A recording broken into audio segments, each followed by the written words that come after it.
This episode is brought to you by Bleacher Report. How do you follow sports? From college football to the NBA, Bleacher Report brings you the latest news, live scores, and epic highlights from your favorite leagues, teams, and athletes, all in one app. Dive into exclusive shows hosted by your favorite athletes and original Bleacher Report series with breaking news, rumors, and predictions all season long. Download Bleacher Report to personalize your coverage. This Steve Jones Show podcast is now loading. The Steve Jones Show podcast is presented by Sunbury Motor Company, Purdy Insurance, Brewers Outlet, and NIL Game Changers.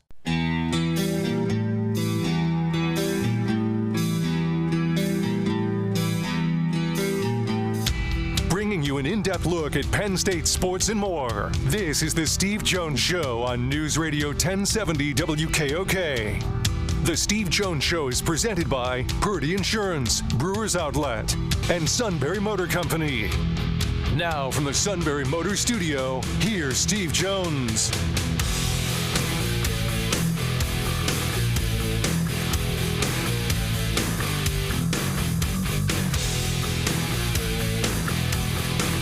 Great to have you with us on the show today. And this half hour brought to you by Sunbury Motors, 4th Street in Sunbury. Sunbury Motors Kia, routes 11 and 15 in Hummel's Wharf, and online at sunburymotors.com. Ford, Kia, Hyundai, the best in new inventory. Great pre-owned inventory with the Sunbury Motors guarantee. And a terrific service department that backs it up every step of the way. It is all at Sunbury Motors, 4th Street in Sunbury. Sunbury Motors Kia, routes 11 and 15 in Hummel's Wharf, and online at sunburymotors.com. And we are joined by the outstanding Rich Scarcella. Rich, it was a pleasure to see you on Saturday. Great to have you with us today. Steve, always a pleasure for me to be with you. Especially on a day where the Packers are playing. Yeah, and I just got even better news. The Packers-Viking game on Sunday has been flexed to a 4:25 Eastern time, which is suitable for us to get work done before the kickoff. Oh, well done. I love that. Yes, that's great. I was thrilled. Saturday. 2 minutes ago. I just want to start with the atmosphere part of it. And it's a little different because we have the windows open and the whole thing, as opposed to a closed press box. But what was at least your general impression of the atmosphere?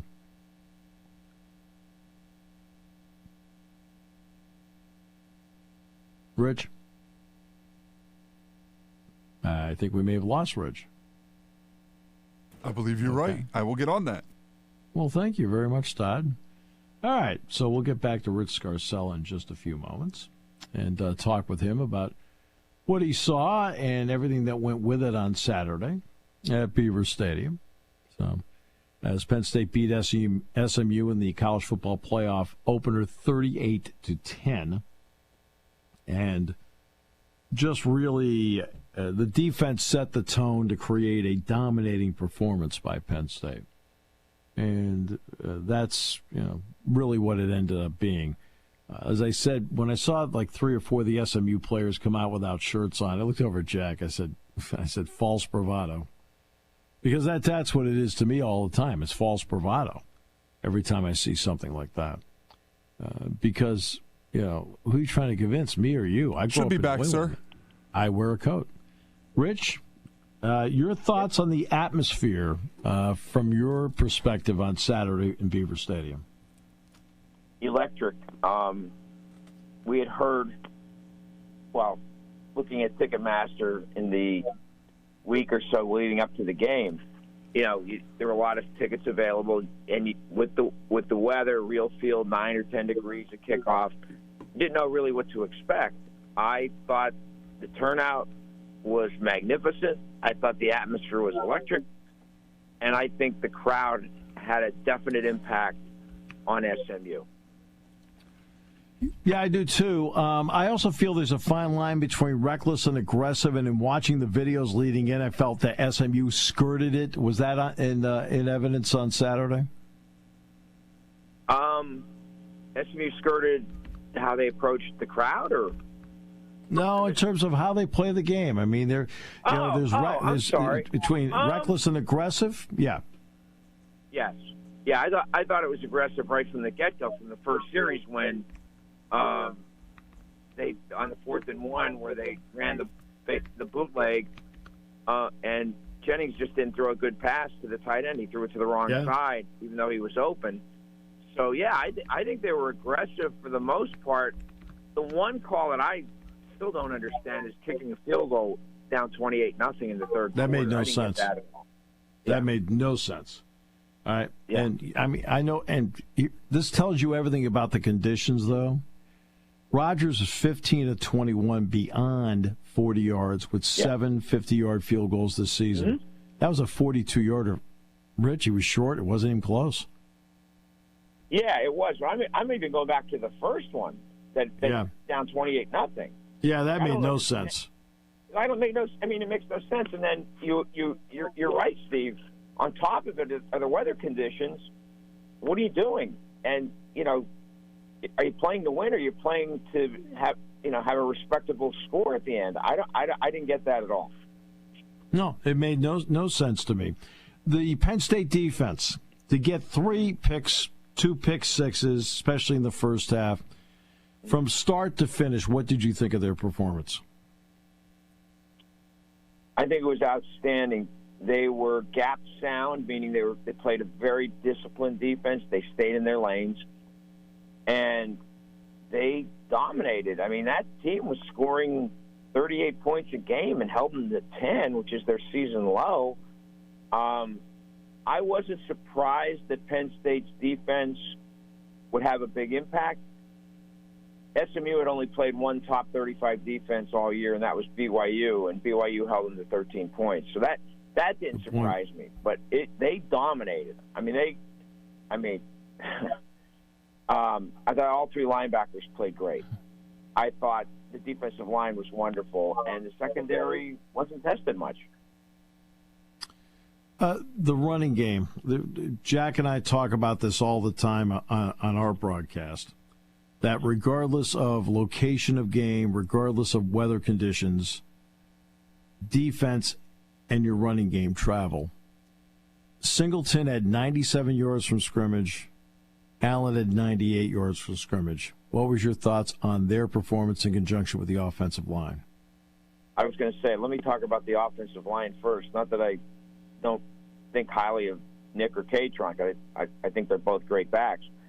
I think the offensive line, these last 2 games, Saturday and then in the Big Ten title game against Oregon, were outstanding. The offensive linemen were outstanding, and to run for almost 300 yards against Oregon, which had a top 10 defense, has a top 10 defense, and to run for almost 200 yards against the 4th-ranked rushing defense in the country in back-to-back games, that tells me a lot. It says a lot about them. Yes, I agree with your premise and Jack's premise. I think defense and running game, very important in this playoff. And if you look at all 4 games last weekend, the line of scrimmage, the teams that won the line of scrimmage, or actually the teams that won the game, dominated the line of scrimmage on both sides of the ball.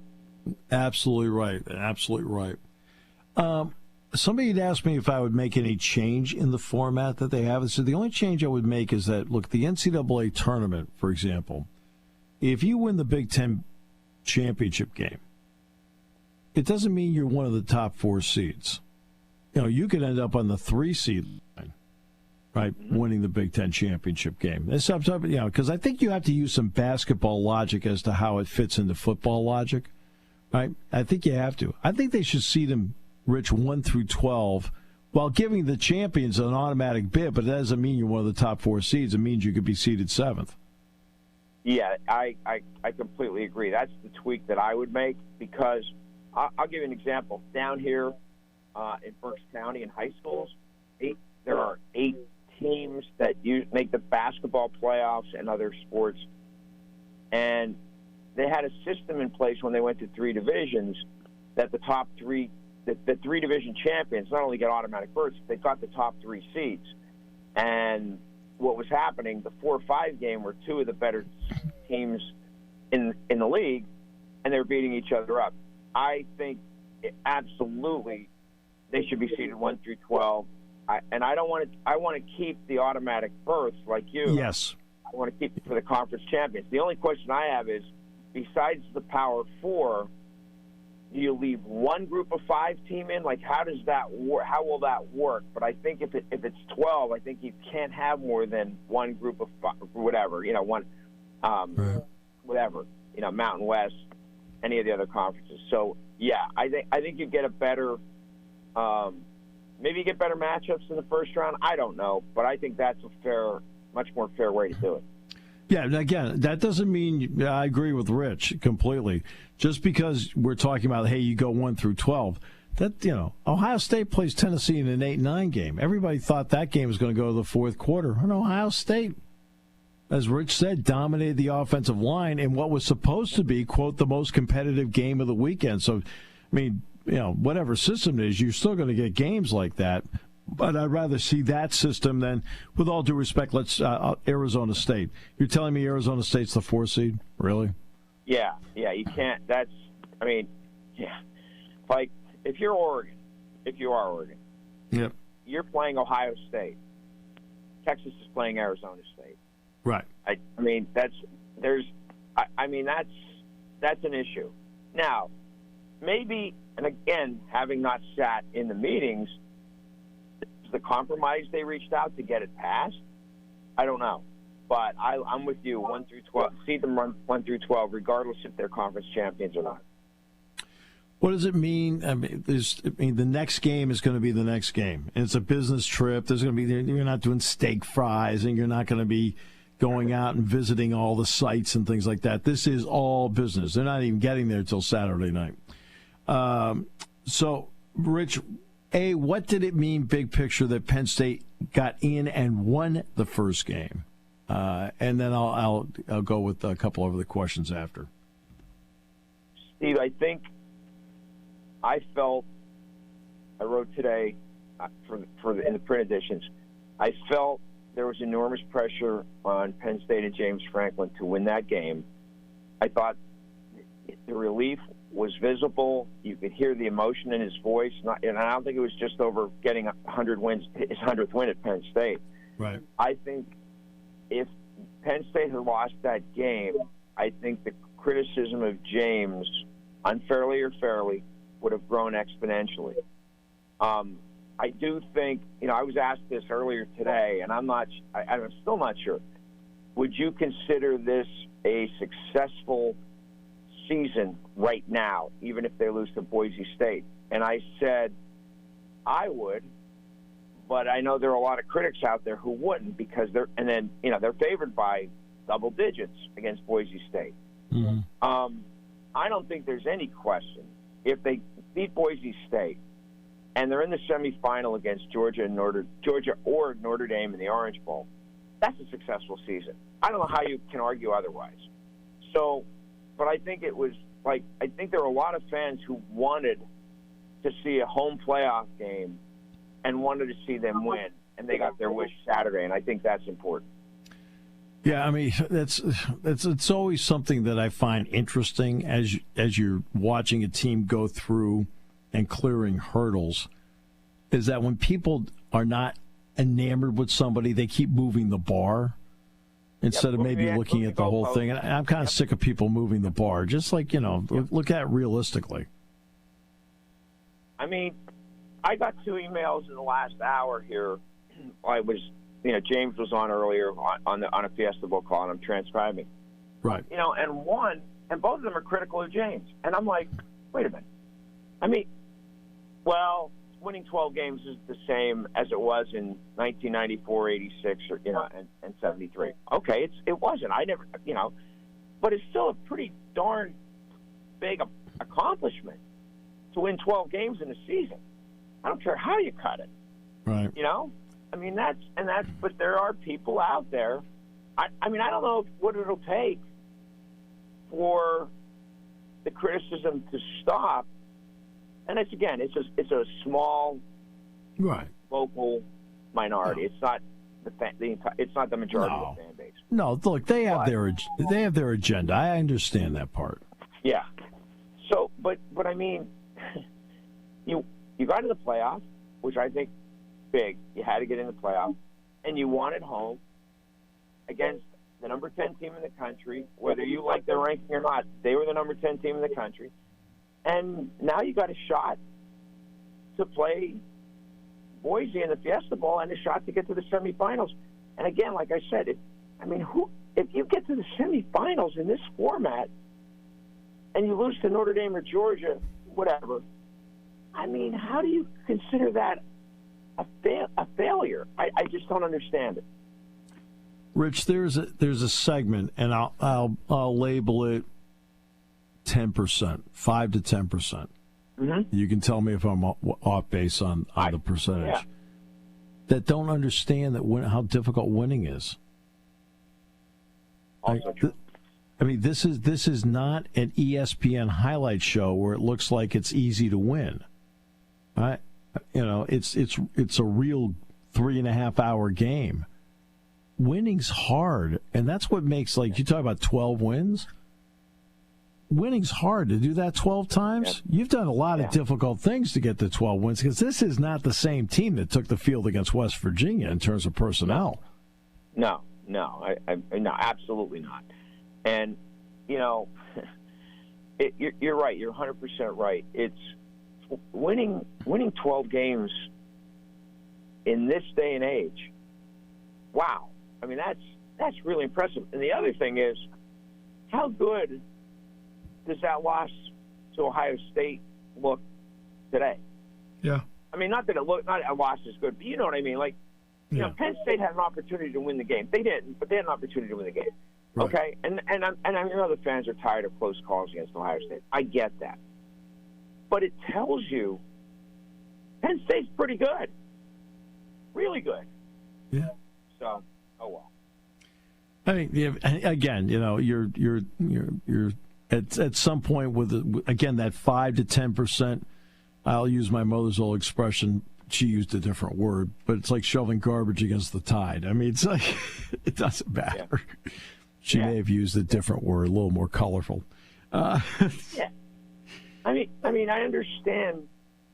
Nobody wants to win more than James Franklin. Nobody wants to win a national championship more than James Franklin. Yeah. And to say, I understand the frustration.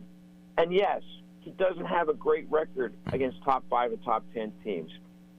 I mean, we know that. Okay. But this program, over the last, especially beginning with 2016, it's been really good, really good. It just can't get over the hump. And as I brought up this morning to somebody who isn't as old as you and I, Tom Landry was one of the great coaches in NFL history. Is still one of the great coaches in NFL history. Yep. I remember growing up. He can't win the big one. Can't win the big one. I'll give you the other one. Okay? And because Landry, I've always thought of same thing. Can't win the big game. Then he won the Super Bowl. Okay? You know who the other one was? John Madden.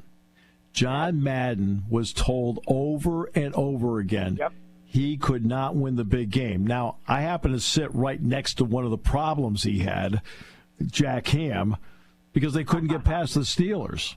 Okay? Yeah. And they finally got past the Steelers when Franco and Blyer were both out and couldn't play the AFC Championship game. They both got hurt in the playoff game with, I think, the Colts or somebody like that.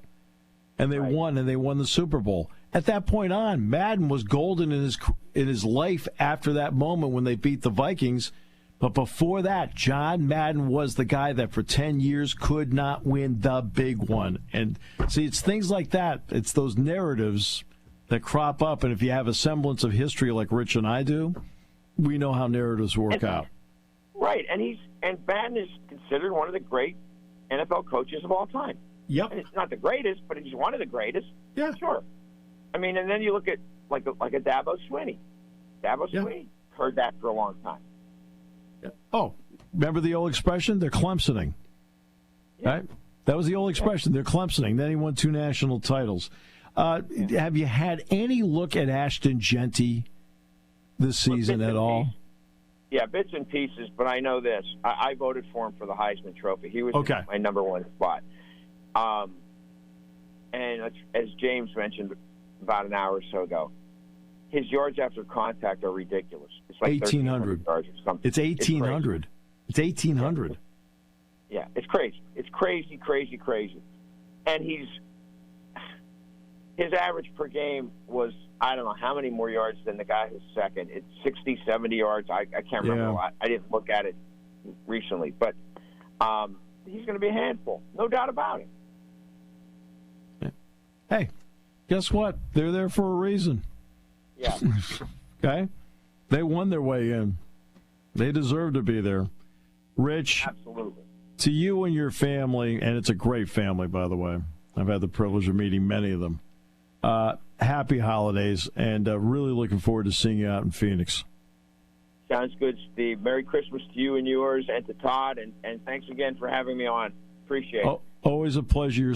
Your perspective's invaluable to me. Thank you, Rich. The great Rich Scarcella. Reading Eagle. And this half hour has been brought to you by our good friends at Sunbury Motors, 4th Street in Sunbury, Sunbury Motors Kia, routes 11 and 15 in Hummel's Wharf, and online at sunburymotors.com. Ford, Kia, Hyundai, best in new inventory. I went with Ford this year. 2024 has been great to me because of that vehicle and that buying experience at Sunbury Motors. Full lot of pre-owned vehicles, all with the Sunbury Motors guarantee.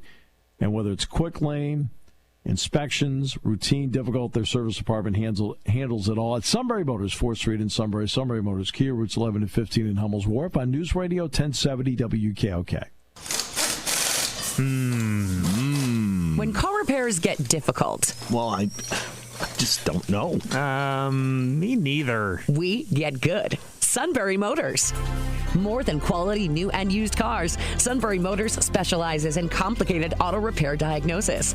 They can handle intricate repairs and even complete auto body with service open Monday through Friday, 7 till 4. And Sunbury Motors has made simple repairs easy. Maintaining your vehicle is necessary. Finding the time to do it is difficult. Welcome to Sunbury Motors Quick Lane. Just walk in or call ahead. Relax in their remodeled waiting room with Wi-Fi, beverages, and snacks. While Sunbury Motors factory-trained techs take care of your oil change, tire alignments, brakes, and inspections. Quick Lane, 6:30 to 6, Monday through Friday, Saturday, 6:30 till 2. Sunbury Motors, Ford and Hyundai, North 4th Street, Sunbury. And Sunbury Motors Kia, routes 11 and 15 in Hummel's Wharf. We take the out of auto repair. A lot is happening at Brewers Outlet Sunbury. More singles, more 4-packs, more 6-packs, and more specials. We even have a new alcohol license. Ready-to-drink cocktails. Yes! Alcohol, High Noon, Stateside, Crown Royal, Jack Daniels, and many more. The Beverage Supermarket has a new pickle selection, along with fresh roasted peanuts. And Mick Ultra 30-packs are just $23.96. Don't forget a present for a friend. We are American-owned and operated. Now that's what I'm talking about.